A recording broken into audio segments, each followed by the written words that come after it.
The crypto golden boy who stole $11 billion.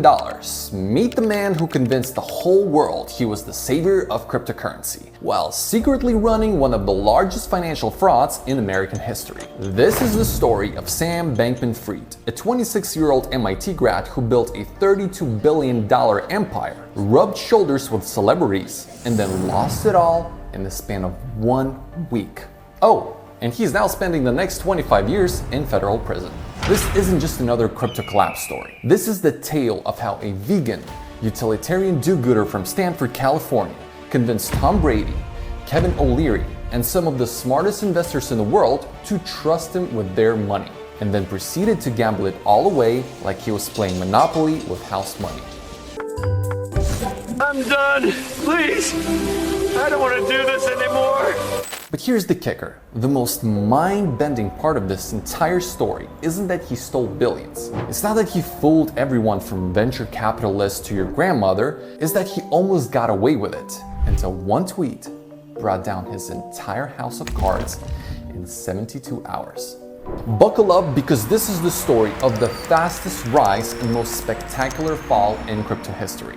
Let's start with the golden boy himself. Sam Bankman-Fried was born in 1992 in Stanford, California. And when I say Stanford, I mean his parents were literally Stanford law professors. Both of them, Joseph Bankman and Barbara Fried, two brilliant academics who raised their son on a steady diet of utilitarian philosophy and moral righteousness. Picture this. While other kids were arguing about who got the bigger slice of pizza, little Sam was having dinner table conversations about maximizing global utility and effective altruism. His parents believed in doing the greatest good for the greatest number of people. Noble, right? Keep that in mind. It's going to become hilariously ironic later. Sam wasn't just smart, he was MIT smart.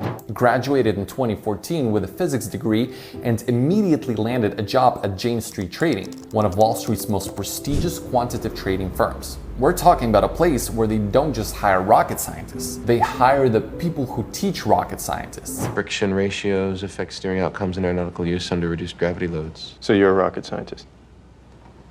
I was. For 3 years, Sam made millions, moving money around at light speed. But here's where our utilitarian upbringing kicks in. Sam looked at his massive salary and thought, I could be doing so much more good with this money. So in 2017, he founded Alameda Research, a crypto trading firm with a noble mission: make as much money as possible, to give it all away to charity. The effective altruism dream in action.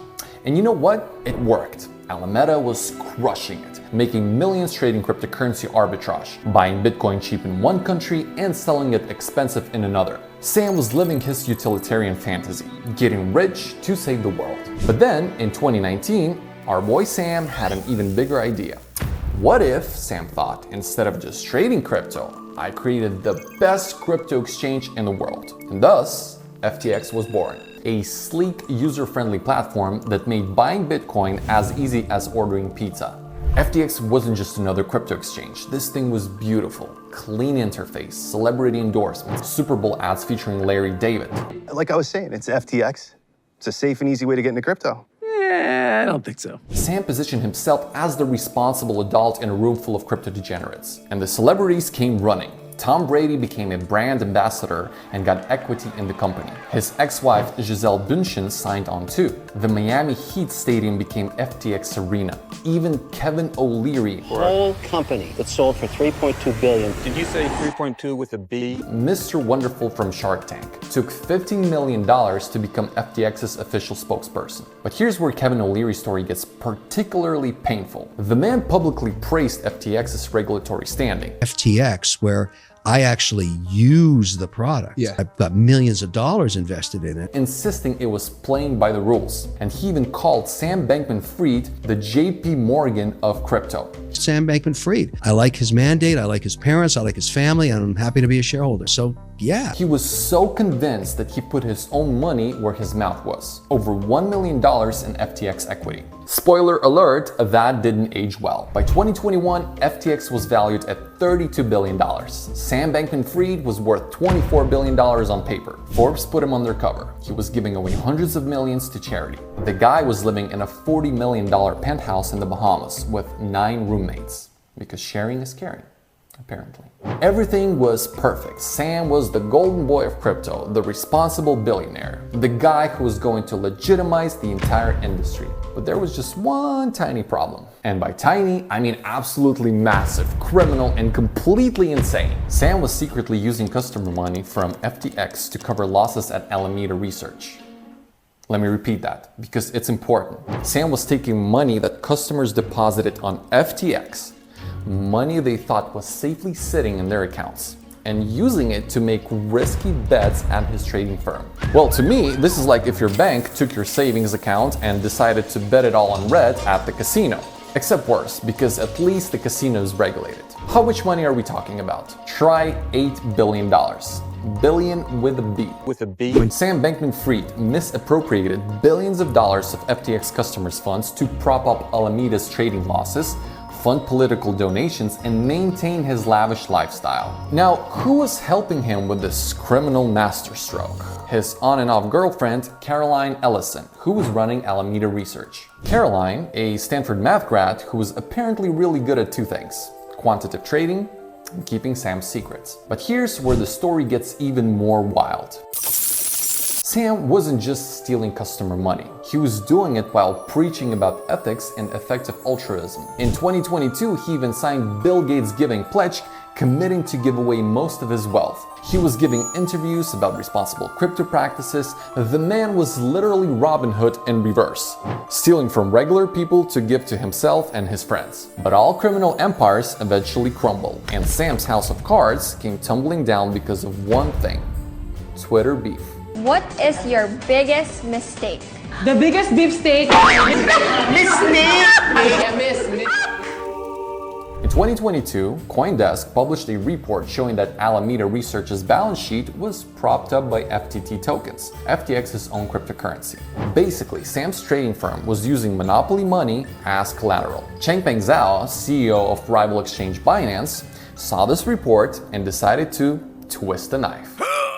He announced that Binance would sell all their FTT tokens worth about $500 million.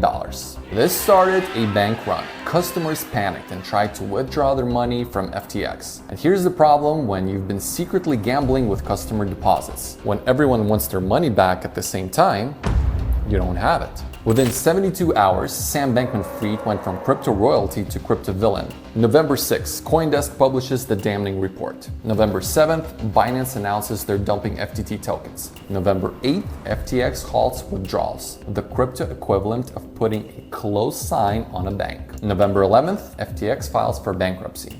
4 days. That's how long it took for a $32 billion empire to completely collapse. Sam was arrested in the Bahamas in December 2022. His trial began in October 2023. And let me tell you, it was a masterclass in how not to defend yourself in court. His strategy? Essentially arguing that he was too incompetent to commit fraud. Your Honor, I'm not a criminal mastermind. I'm just really bad at running a business.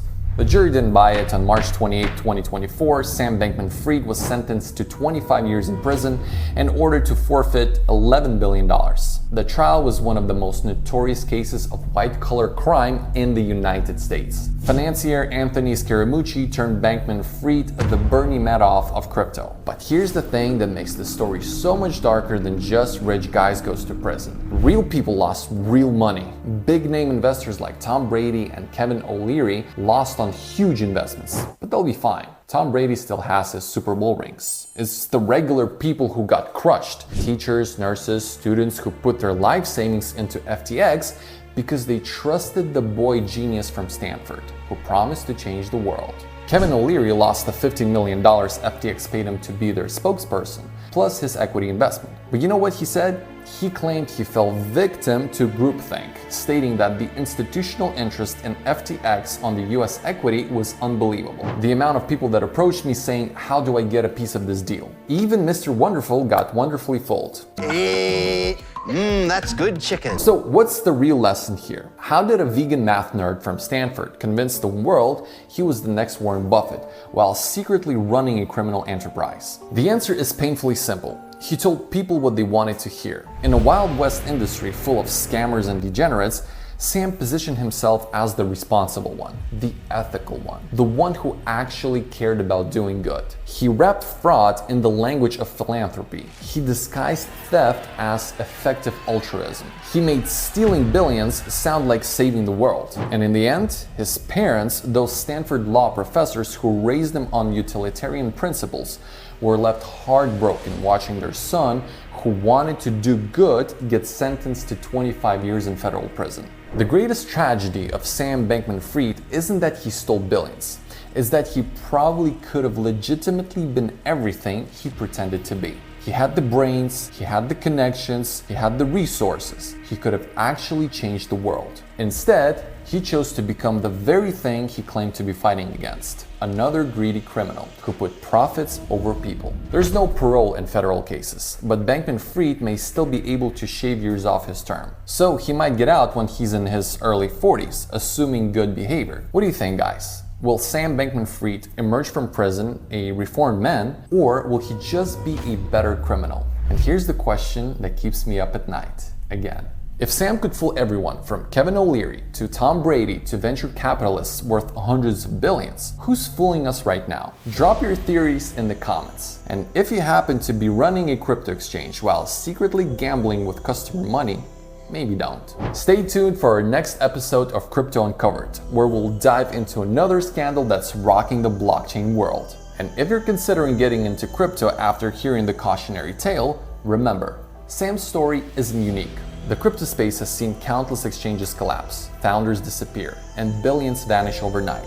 Before trusting any platform with your money, do your homework, check their regulatory compliance, read independent audits, understand how they protect customer funds, and never invest more than you can afford to lose. Whether it's Jew.com or any other platform, your due diligence is your best protection. Learn more about responsible crypto practices at Jew.com.